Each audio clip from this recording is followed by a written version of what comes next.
All right, so this week we are diving into something that really caught my eye. Oh, yeah. Yeah, it was a Truth Social post from Donald Trump Okay. talking about tariffs and illegal drugs. Mm. And it's just one of those things that kind of makes you stop and think like, wait, what? Yeah, I can see that. So for this deep dive, we've got a couple of sources that break down this statement. And we'll offer some pretty strong opinions about what might be behind it. Interesting. Yeah, it gets pretty direct. Okay, well, let's jump in. So to set the scene, this all comes up in the context of Republican senators potentially supporting Democratic legislation on, limiting tariffs. Okay.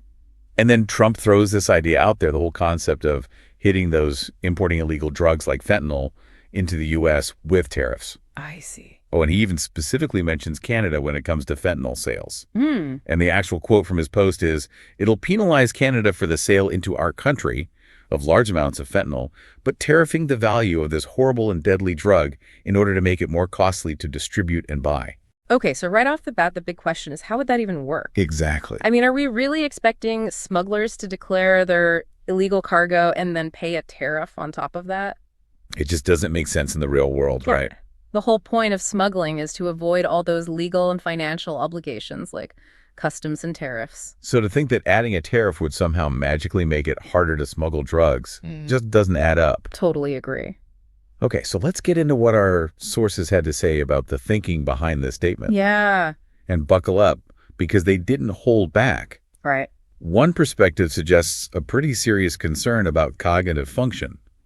They even use terms like, moldy mashed potatoes and worms. Wow. Yeah, and it gets even heavier with hints at the 25th Amendment. So basically questioning his fitness for leadership. Yeah, basically. Mm. Then the other take, equally blunt but in a different direction, was that it's just plain stupidity. They even went as far as to say stupid as fuck.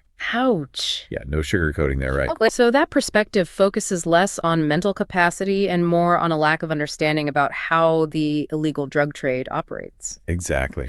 But it's interesting. No matter which interpretation you lean towards, they both highlight the same problem. The solution just doesn't match the reality of illegal drug smuggling. Right, it's like they're operating on a completely different plane of existence. Yeah, it's like trying to fit a square peg in a round hole. Okay, so for those listening, what's the big takeaway here? Well, I think it forces us to really examine the assumptions behind proposals like this and ask, do they hold up in the real world? Because there can be a huge gap between a proposed solution and how things actually work on the ground. Absolutely. And this situation really brings that to light. It raises so many questions, doesn't it? It does. Like, what does this kind of statement tell us about how someone understands border security? Or the complexity of illegal trade? Exactly. It's like they're completely ignoring the realities of the situation. Yeah, and ultimately it makes you think, what does this reveal about their thought process when it comes to tackling these serious challenges like the illegal drug trade? A lot to consider. Definitely food for thought. Yeah. And on that note, we'll leave you to ponder that. Until next time.